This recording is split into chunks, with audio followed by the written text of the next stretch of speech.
Udah masuk tahun 2026 dan saya yakin sekarang semua orang dari anak kecil sampai yang udah tua udah pada canggih-canggih untuk cari informasi lewat internet.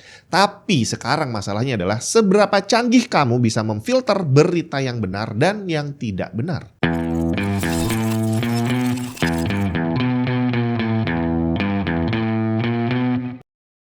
Penyebaran berita hoax saat ini udah semakin masif, luar biasa banyak dan kalau boleh dibilang sih sekarang kayaknya hampir nggak mungkin kita bisa memfilter mana yang hoax dan mana yang bukan. Soalnya kalau sampai ada muncul berita nih yang menarik, entah bener atau salah ya dan dia jadi viral, viralnya ini adalah karena banyak orang yang posting atau lebih tepatnya repost. Habis baca, dicomot, diposting lagi di tempat lain. Jadi untuk bisa membedakan hoax atau enggak, biasanya yang kita lakukan adalah cross check, cari berita yang lain ada yang ngomong beda atau enggak. Tapi sekarang udah susah banget karena tadi semuanya adalah hasil repost. Yang akan kita baca, yang akan kita jadikan bahan cross check adalah berita yang sama. Jadi saat ini kalau saya bilang sih hampir nggak mungkin kita bisa membedakan berita yang benar dan yang tidak benar. Tapi apakah berarti kita tinggal pasrah aja? Nggak juga. Walaupun susah untuk dibedakan tapi kita masih bisa berusaha untuk menghindarkan diri dari berita hoax dan syukur-syukur kalau bisa menghentikan penyebarannya. Walaupun ya hampir impossible juga untuk dilakukan. Sebelumnya saya mau cerita dulu zaman dulu seperti apa. Ini perlu diceritakan karena dulu ada aturan yang ketat untuk penyebaran berita dan ada solusinya juga. Jadi untuk zaman sekarang yang aturannya udah nggak diikutin, sebenarnya kita tinggal balik aja ngikutin aturan yang ada dan udah hoax itu akan berhenti dengan sendirinya. Jadi zaman dulu saya masih kerja di media, itu yang boleh memposting berita bukan hanya boleh sih, yang punya akses untuk memposting berita ya hanya media aja. Entah media cetak, koran atau majalah, terus radio juga bisa, TV juga bisa. Tapi untuk orang awam yang dibilang sekarang adalah citizen jurnalis itu nggak bisa sama sekali karena nggak ada platformnya untuk mengupload berita sendiri. Ada beberapa media yang membuka pintu untuk orang yang pengen submit berita, tapi tetap aja akan menjalani proses filtering. Bahkan wartawan yang zaman dulu memang tugasnya adalah nyari berita, itu nggak bisa sembarangan posting berita, bre. Jadi kalau udah dapat materinya, udah ketemu sama orangnya langsung, narasumbernya, udah interview dan semuanya sudah terbukti benar,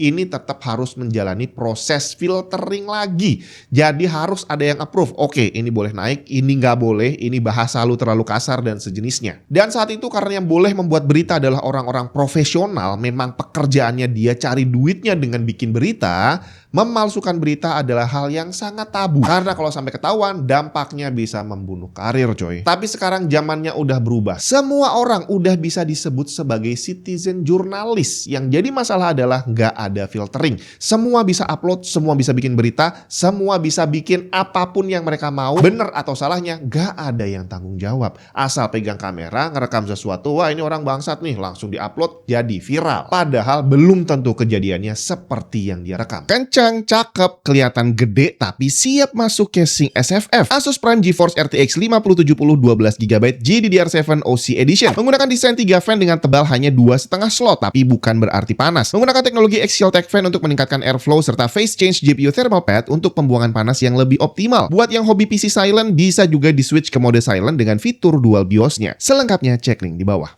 Dan perubahan ini tidak terjadi seketika, semuanya bertahap. Dari awalnya kalau kita baca koran, setiap kali ada artikel di bawahnya ada namanya tuh, Doc Jun, berarti ini dokumentasi dibuat sama Jun. Tapi begitu internet mulai rame, artikel di koran tulisannya udah bukan Doc Jun lagi, bukan nama orang, bukan nama wartawannya, tapi udah diganti jadi DTK. GGL yang artinya beritanya dicomot dari Detik dan Google. Bahkan hal ini juga merambah ke TV. Siapa yang ingat zaman dulu ada acara yang rame banget yang biasanya judulnya adalah 7 kejadian ajaib di seluruh dunia, 7 kecelakaan mobil yang paling heboh dan sejenisnya. Nah itu biasanya mereka hanya nyomotin video-video online di mana biasanya tertulis courtesy of YouTube. Mereka nggak nyari sendiri tapi tinggal nyomot dari YouTube dan nggak disebutin dari channel mana, yang disebut cuma YouTube-nya doang, bre. Dan itu jadi duit, diputer di TV, banyak yang nonton. Jadi peralihan dari jurnalistik profesional sampai ke arah citizen jurnalis ini terjadi bertahap dan itu juga menular bukan hanya ke rakyat jelata tapi juga ke media yang seharusnya punya tanggung jawab besar. Yang tadinya untuk bisa menerbitkan sebuah berita butuh proses yang panjang, sekarang udah enggak lagi. Bahkan keabsahan berita bener atau enggaknya juga udah enggak diperhatikan lagi. Kalau seandainya salah, tenang aja, besok kita bikin klarifikasinya. Dan untuk sekarang ini media online pun walaupun judulnya adalah media betulan ya, media berita,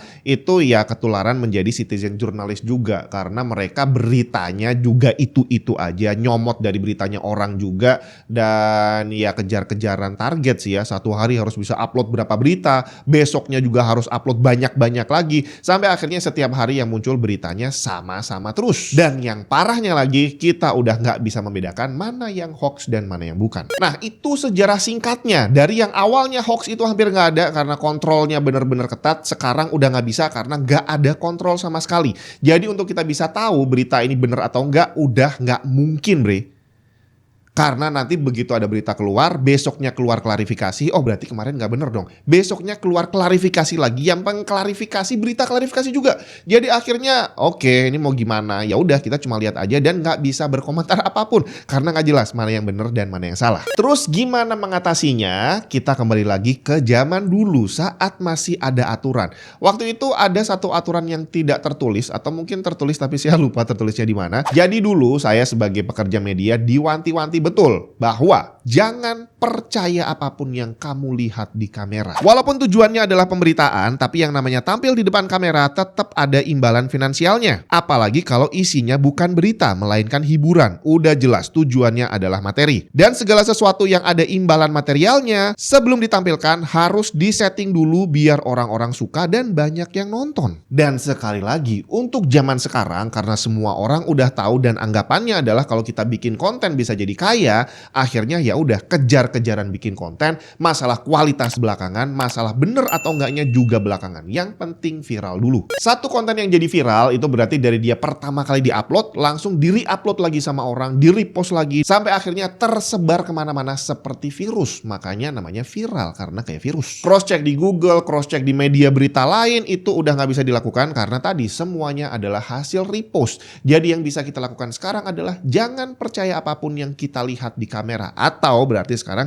jangan percaya apapun yang kita baca online. Dan udah, itu adalah aturan bakunya. Mau salah mau benar, udah kita baca aja, kita jadikan konsumsi pribadi dan oke, manggut-manggut aja, nggak usah terlalu diambil hati. Nah, begitu kita udah merasa bahwa kita nggak bisa percaya, yang akan kita lakukan berikutnya adalah kita nggak berani nge-share, Bre. Karena kalau sampai kita nge-share dan salah, kita punya andil di sana. Dampaknya ke kita juga bisa jelek banget karena image online sekarang itu gampang banget tertanam dan bakal susah hilang. Apa yang kamu rasakan kalau kamu ngelihat seseorang di grup gitu ya, grup WhatsApp atau mungkin di forum yang kerjaannya tiap hari nge-share berita, tapi berita yang di-share itu banyak salahnya. Apakah dia terlihat pinter atau terlihat goblok? Dan cukup itu aja yang kita renungkan. Apa jadinya kalau kita nge-share sesuatu? Kalau misalkan viral dan ternyata benar, apa dampak positifnya? Kayaknya nggak ada deh ya. Tapi kalau sampai viral dan salah, dampaknya bisa fatal banget. Apalagi kalau giliran kita yang kena di viral. Ini orang goblok banget nih nge-share berita salah semua. Bisa bubar, Bre. Jadi kuncinya ada dua. Yang pertama jangan percaya dan yang kedua jangan gampang nge-share.